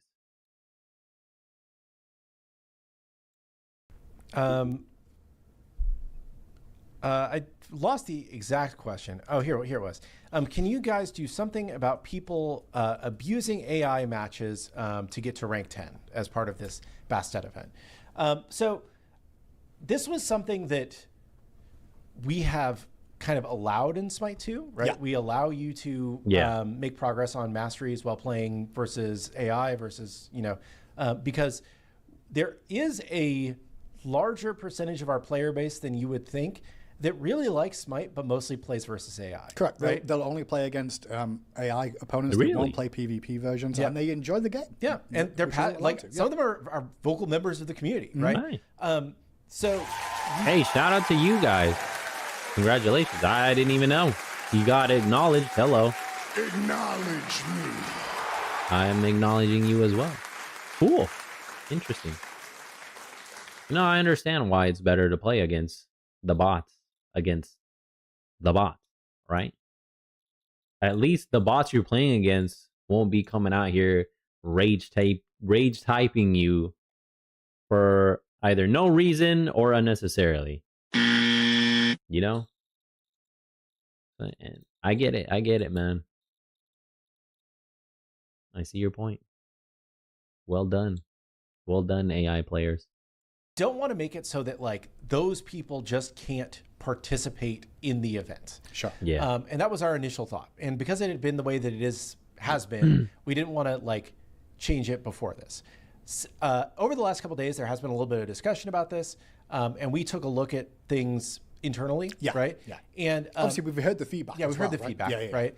And we feel like we don't want those people to not be able to participate in the event, but going forward, we do want to reduce the rate that you're earning worshipers for new gods immediately, like for the release period. Sure.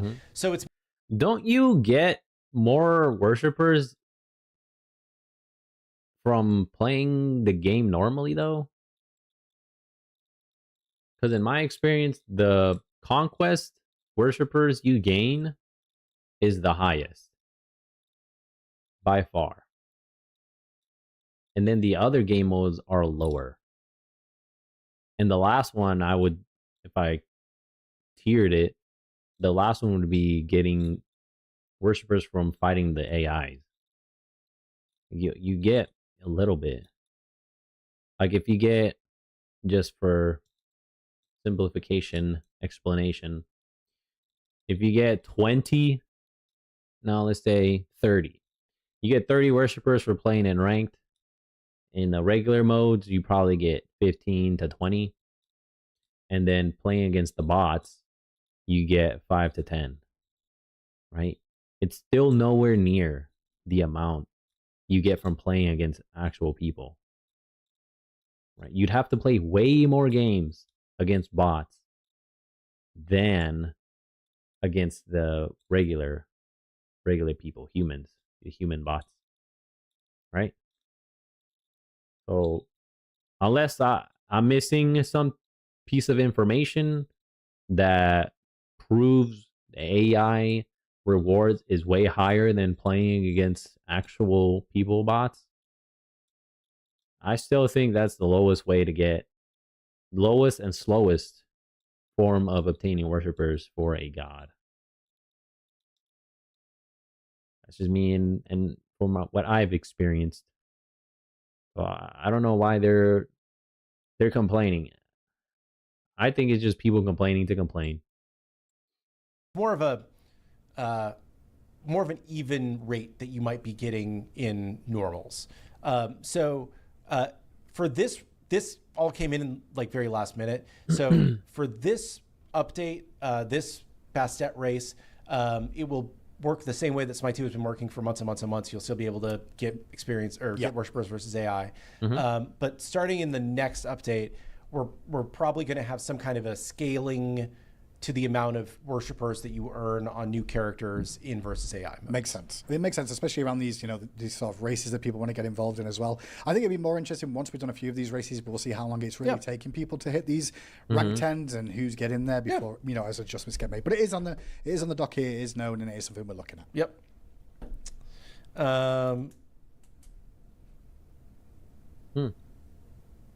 Maybe just don't do the event because it will encourage insta-lockers and permanently gates. I'm not going to lie. I think any given release day, there is an insta-locker. For the first week of a God release, that's always been a thing of the lobby is open, someone insta-locks the new God. I don't think we're going to see a huge increase of that. Going to be insta-ban. Because of it. It's just going to be the same, in my opinion. I don't predict we're going to see more of that because everyone does it on release day anyway. Yeah. And this is really meant to just be a fun thing for the handful of people, rewarding people that commit to a god, that really are committed to a god and care about it, right? This is not, it's not a huge thing. It will not affect the vast majority of the player base. It's not intended to affect the vast majority of the player base. It's just kind of one of those fun things that, I really care about this god, and I was there and I did this thing, right? I think it's, I think it's a fun addition to the game. One thing that we are talking about too is, because there has been a lot of positive feedback, is if there are ways for us to run a similar type thing for the older gods. One of the things though is that if we were to do that, it would be kind of a new race to the next 1,000 worshippers from that point, just to be transparent about it. Rather than retroactively. Yeah, because if otherwise you'd have to reset everybody's worshipper count. And I know the people that have gotten to 10 plus are going to be upset. It's best to just leave it be and just start fresh and move forward. Leave the ones that have already passed out to pasture. Just leave them. Two things. First is that the way that the data is structured, we could probably be mostly accurate about the people, the order of people that did things, but it might be a little bit off. But I think the more important part is that a lot of people didn't know that there was some potential thing around it. So if we were to do that and bring it back for older gods, it would be probably a race to the next 1,000 worshippers for those gods. And what would be the starting point? Huh? From 10 to 20? But what if you have 1,001? You're already ahead. You're cheating. Some would say. All the arguments would come out of the woodwork. Reward structured around it. There would be no end to it. No guarantees on it, but at the same time, it's one of those things of once we put something in the game, everyone's like, well, what about before? Could we not get it from before? We'd love to always do it, but sometimes it could be a bit trickier than intended. I say no. I say just leave them. Just start from here and move forward. That's it. Will the Bull Demon King ever come back as a map objective or its own god? I don't know. Maybe. I think it just needs to have the right map to do as it. His own god? Yeah. I played with the Bull Demon King. It was kind of cool. He was a cool looking model. He was cool. I like him. Yeah. For real. In Joust. They did that with Surtur. So that could be possible. They have done this in the past where they made an objective into a playable god. Surtur was the original fire giant. Now he's playable. So to say that they'll never turn Bull Demon King into a playable character is a stretch. It has a higher probability and possibility of happening than not. He's basically he's Chinese mythology, right? So I think that we would probably need to find a Chinese map to put him in if you're trying to put him in as a map monster. Yeah, what's the pantheon? Because we try and have Chinese some relation between the bosses and the the kind of like mythology of what's going on. What's the lore? Someone just went Manticore's new +1. He turns into Bull Demon King. I like that. People would like him better. I think. That's right. They did the Centichoro. Centichoro is another one they did. Marticorus? I call him Centichoro. He used to be a buff monster. The Manticore buff monster. And they brought him as a... Was it an item? They did something with him before they brought him on as a god. I can't remember right now off the top of my head. Nope. Unfortunately. But they did something fun with him. And then they brought him as Centichoro. So there's two instances. Can we make Denton a playable character? Hello? Bring back the Denton skin for Ymir, please. Or was it Bacchus? I don't know who it was. It was one of them. Denton, if you guys don't know, is the mascot for Smite 2 dev testers. Anytime they want to test some sort of victory screen, defeat screen, something, Denton was the Cyclops that they used as the guinea pig. And they gave him a name because he was just used so much. They're like, man, we need to give this guy a name. Bring him to life. And they named him Denton. I think it was Tina who named him. Not sure. Shout out to Denton, though. These past 2 weeks. Are there any that caught your interest? I'm going to be transparent and say there's only one game that actually got me excited of all the things that were announced recently, because everything else feels like it's a remake or an expected sequel that is like hype. Yeah. And I'm like, more of the same damn thing. I've seen these games a million times. I'm 40 years old. You know, like, sure. I want something. Just showing your age now. You're like, I want something. I want something newer, right? Yeah.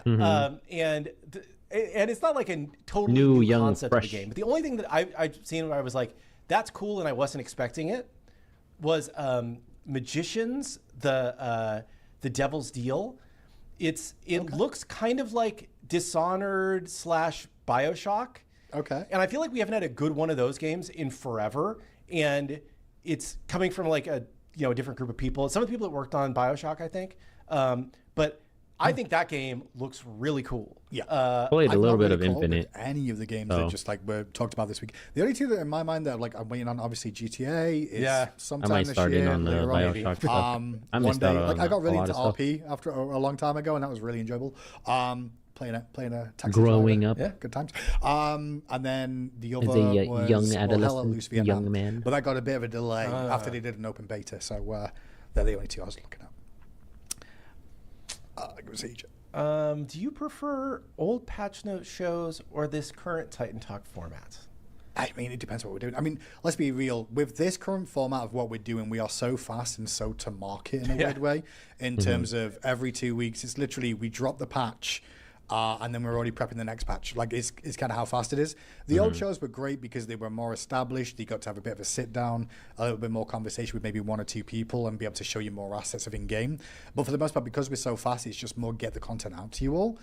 They both have benefits, and they both have negatives to them as well in terms of just how much can go into it. Again, no perfect solution. Teams to do the patch note shows we did once upon a Only time. trade-off. And this really is the two of us kind of sitting down in a room and me switching the computer and kind of getting things out. Yeah, we would have, obviously like- you can see the quality's not the same. No, but but we would have, like you said, there were a lot of people. This one's more and chill, we would more have meetings and more and intimate, meetings more and, like, personal. and now it's just like we just come. What are we talking about? Okay, let's do it. Right? More human, It's a I lot, like it. It's a lot more freeing way to work. I think. I don't know. it's not the same. It's better, more real. I mean, they were both Pros and technically cons. real. There was just Yeah. one that was a little bit more. The word I'll use is polished. Polished, is the difference between it. Polished for presentation's sake.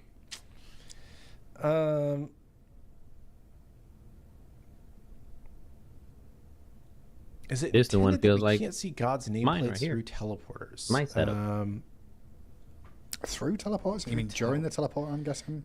Well, no, I think he means like the two teleporter pads. They're probably blocking nameplate line of sight. Gotcha. I can ask. Yeah. Okay. I made a note. Have you ever considered rotation for aspects? Instead of them all being out, rotate them so only certain ones are out during a period. This would allow a more varied game. I think that's a yes and a no. I mean, there's nothing worse to log into your game and go, oh, yeah, I can't play the character I wanted to play today because he's not active. Yeah. It's kind of how I feel about it. There's like, supportive aspects that I would definitely go to if I was going to play support, but then there's times where I'm like, I would play the damage. It'd be really weird to see them off and on. You know what? It's kind of like picks and bans again. Generally speaking, like whenever you remove something from people, right? Like this is somebody's favorite thing. Yeah, it's more of a negative consequence than it is a positive. Play Gab you've Aspect ruined or whatever, it. right? And they're like, well, F this game, I'm not playing this. And then like they may never come back because we don't have this thing anymore, right? So permanently removing stuff I think is risky, right?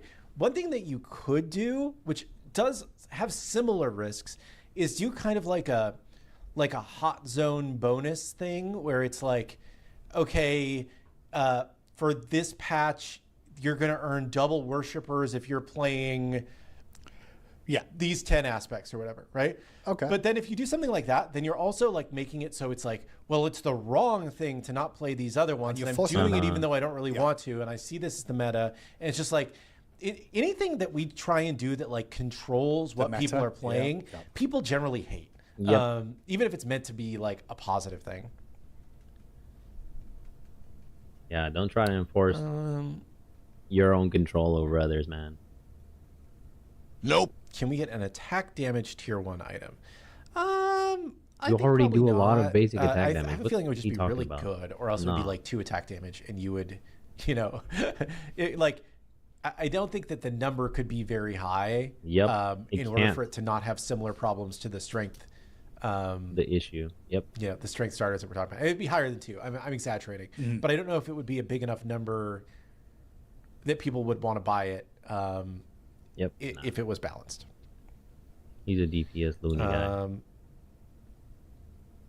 That's what the strength ones are. But so yes, it would by default be higher than the strength ones, but because it doesn't also impact strength scaling things.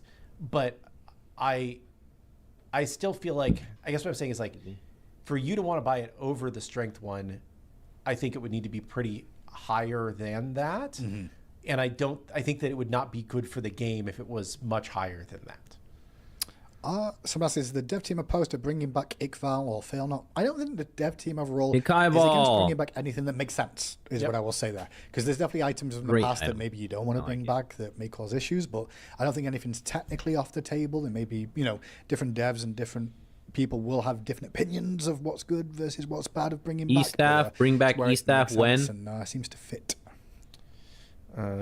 Just making a note, sorry. Forget all these defensive ones. I'm a support main that will probably never play Bastet, but I'm very excited to play that aspect. Yeah, cool. I'm sorry, I just randomly read that, expecting there to be another comment there, but that's a cool thing. Like, that's the one thing about aspects that is nice, is that sometimes people won't play a character because it's not their role, it's not their style, but being able to potentially play it because it's got an aspect attached, it definitely does bring it a little bit more fluidity. Opens in the lane. More opportunities for it to get played. It's funny because Geb was out of the meta for so long, and then a Geb aspect came out, and everyone was like, sick of seeing Geb. And now I was like, well, Geb aspect now reduced down, and now we're back to normal. How do we feel about Aladdin? So Aladdin is one of those gods that, can win a lot at high skill levels. Yeah. And is not as good at low skill levels, but the disparity isn't nearly as wide as it was before. One of the things that we changed in this patch is the change to Transcendence and Book of Thoth double stacking, which should will have an effect. Aladdin and all of the double stacking gods. Suki, to some extent, right? Like Neith, like anybody who was doing this in some of their more popular builds will probably be less strong once this goes live. He's a niche character. Could we see a reintroduction of Frostbound Hammer? It would help. It would help warriors stick to characters more easily. Yes, please. Please. We have a Gem of Isolation. Why do we not have Frostbound Hammer? We have the Lightning Hammer. Why do we not have Flame Forged Hammer? You reduced the base mana regen. Why do we not have E-Staff? These are things I want to be done to the game. melee gods. I know we just made a moment ago of like everyone's going to have a different opinion of items. I personally hate Frostbound Hammer. I think it's crutch item that's not great in my opinion. It's just unfair for people. Same way there's other items in the game, to be clear, but I'm not a big fan of Frostbound Hammer as one. Cool, you just get an instant slow constantly, so what do I do? Just die? Like, you know what one of my favorite things to do was in Smite 1? Yeah. Was Frostbound, old Frostbound, because that, like, at the end it was like the proc circle, right? Yeah. But old Frostbound with the slow on Kurnanos with your his slow, your frost dance, so he's double slows. They just couldn't move. It was so funny. You would just like slowly walk them down. Yes. He knows. Frostbound Hammer overall, I don't know if the devs are going to look to bring that back at all. I personally am not a big believer in it, but then again, people will go, "What about these items being in the game?" So I get it. Yes. Be great. I miss Frostbound, man. OG Frostbound. People are talking about map layout and objective changes and whatnot. I think that, like, you know, map is something that we want to get to eventually with an all new map. But I think, I guess two things. First thing is that, like, most of our like design focus recently has been focused on improving the flow of the game, like within the existing map, right? And we think that there's a lot of ground that we can make up there. Secondly, I think that, like, the Smite community has always been like the least patient with regards to maps. Or anything, like, in general. A lot of other, that's just what I've seen. Similar games will play on the same map for 5 or 6 years, and why I criticize you all so much. I think that maybe a little bit of it is that, like, people still feel like this map is kind of a temp map. It's not fully complete, and I totally get that. There's definitely things that we want to change. All right, you guys, you're about to watch 180 seconds of ads. Don't forget you can use your Prime sub to skip through them. Thanks, Charlie. But I think that, like, there are things that we can do on the current map that will continue to make the core gameplay better. Future update will come eventually, but not anytime soon. Right now, it's just gameplay, dog, and God releases. Aesthetics, map-wise, can just be tabled for later. It will come, dog. Not right now. Today's not that day. Nope. Do you have specific FIFA teams that you're cheering for? No. England, shockingly enough. England! Oh. I just said, I wasn't going to say anything live, but I'm going to. So, I'm English, shocker. I've followed the team for many years. Oh my gosh! Hindu man is the English man? I had no idea. Nope. No wonder he said Tuesday funny. He said Tuesday with the CHEW versus the TUE. Tuesday. I don't know. He always did sound kind of funny to me. Oh, big reveal though. He's Englishman. Shocker. And seen all the disappointments. I dropped $800 last night on a ticket for the round of 32 that England, if they win their group, will play in Atlanta.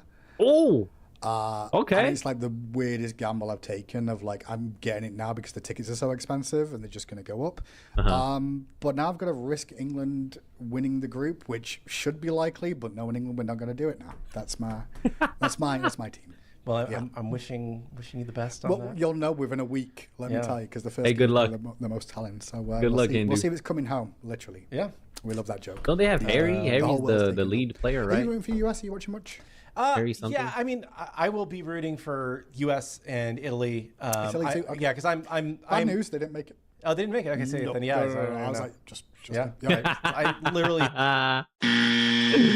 No, the Italianos did not make it. Nope. Unfortunately, I was there too. It's sad to see them be MIA from a World Cup. have not followed international soccer for a while. For a while, 11 years. I'm man. not like being in America is a lot harder to follow the like soccer in general. It's- MLS has some promotion and stuff, and like that I can see the growth as a nation over here in terms of soccer in general, but. Compared to the rest of the world and like the knowledge, it's just not there. No, it's just like it's just not on. You have to actively seek it out, right? It's like not in front of you. But yeah, the thing that we get the most of here, and that I watch the most of is MLS. Right? Yeah, you will get MLS games for sure. And MLS is generally it's improving. It's getting better. Yeah, over years and years, you've seen a lot more team players come over and stuff. Yep. It makes sense to talk a little bit about football. But yeah, I'm root for England, obviously. But I also root for underdogs as well. It's always fun. Like Korea versus Czechia yesterday was really good. Yeah. I really enjoyed watching Korea play last night. That was good too. So Alings! I would like to see South Africa do a little bit Korea. better. But, it was an exciting game for game one yesterday. If only Atlanta United wasn't horrible. I agree. They were the first season. They were great. When they first came in, they won the league, right? Yeah. Their first season. Second year, I think. Was it the second? Okay. Yeah. But that team was so much fun to watch. And then I really got sucked into the team then, and then like they've been bad for several years. Oh no! Can you hide money somewhere on the map as an Easter egg? That's kind of funny. That would be cool. Brain blast! I just thought of an idea. Skin concept for you guys. A mannequin Janice skin. A manny. Because Janice is a robot. Do I need to explain it? Nope. It suits Janice the most. And maybe they've already come up with the skin concept, right?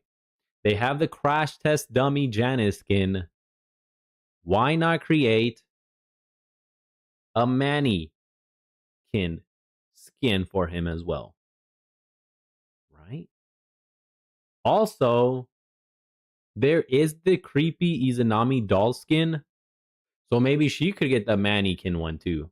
Or another hunter. I'm just saying, you could throw Manny in there for a Halloween skin or something.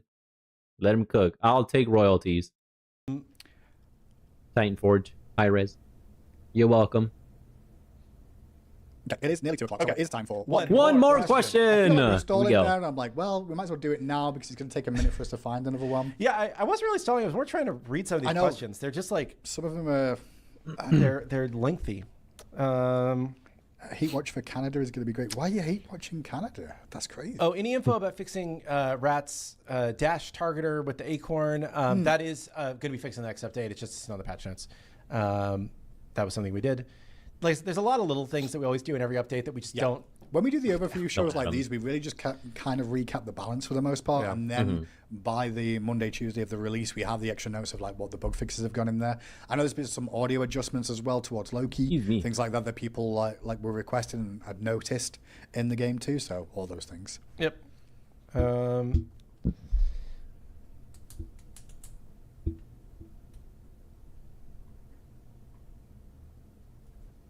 Take your questions, gentlemen.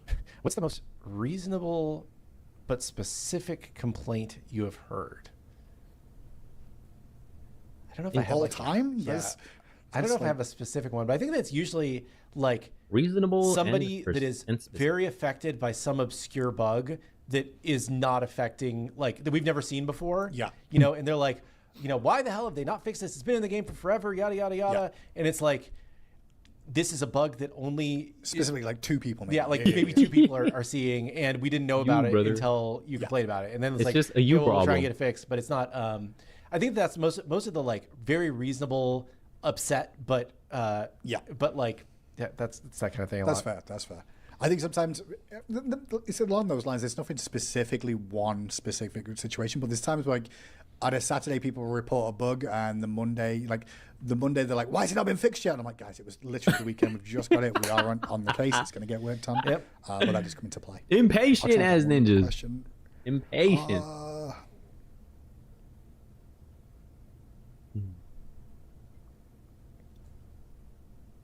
Chiron shoulder armor. Yeah, sure. That's it. Chiron shoulder armor. Yeah, sure. That's it. I mean, in some regards, it's reasonable of like, hey, can you have these armor on the other shoulder? And then there's also a reasonable still bugging about response from us. Yeah, in it's terms like of, why they initially decided not to do that. Yeah. That's a meme now, I suppose. In-match stat viewer, I'll take that real quick. I think a lot of the times we've already mentioned that we're always looking at making updates to that, but it just takes time for us to do. We've got a small UI team that's working on stuff, but it can't always come through. But we are always going to look to try and increase the amount of stats and stuff that you guys can see. We just don't have any dates on when that will be available and what it's going to look like just yet. Yep. That's pretty much it. Yep. Gang, it is time for us to leave you, though. We've got a few other things to get on with, especially with Canada starting in an hour's time, too. Exactly what happens with football now. I gotta watch my games. I gotta watch these games. Hell yeah. Hey, let's go. Let's go, Hindu. Hell yeah. That's gonna be me right here in 15 minutes. Spain debuts their first match today. Who are they playing against? Let me see. Is it Algeria? Somebody. I'm gonna tune in to watch. I root for like my country where I live and my ethnic heritage, right? Yep. So, and I have to root the country where I live. I'm gonna root for them tonight. Probably giggle a little bit at how it goes down, but we'll see. Thank you all for tuning in. Look after yourself. PTS is still available this weekend, by the way, as always. So you can check out Bastet and Kronos and any other bits and pieces you may find in there. But if you don't see us beforehand, make sure you check out the update coming in on Tuesday with Bastet fully available. And if we don't see you beforehand, we'll see you on the background. Peach it. Excellent show once again, man. Filled full of information, useful, that we shall need for tomorrow. That's gonna be it for me today, you guys. I gotta prepare. I gotta hit the restroom, eat, and then watch the matches. Right? So enjoy the rest of your Monday. Have a wonderful week. Prepare yourselves for tomorrow. Double feature. We're gonna be summoning for Kenpachi and Yachiru Unohana. The Goat Pachi banner is what I'm calling it. And then we'll be jumping straight into some Smite 2 for OB37 and Bastet. So tune in. Shout out to the live game, replay game, watching it in the future. And of course, the Lurk Squad. Shout out to the chatters returning and new. Grateful for all the support, the new subs, the new follows, the primers, the gifters, donators, each and every one of you. Thank you. It was a privilege and a pleasure serving you all. I will catch you tomorrow. Take care. Don't forget to exercise. Drink plenty of water and stay hydrated. Eat healthy, nutritious meals. Get plenty of rest and sleep. Don't discard your cardio. Nope. Honor your rest days and take care of yourselves. Peace. Much love.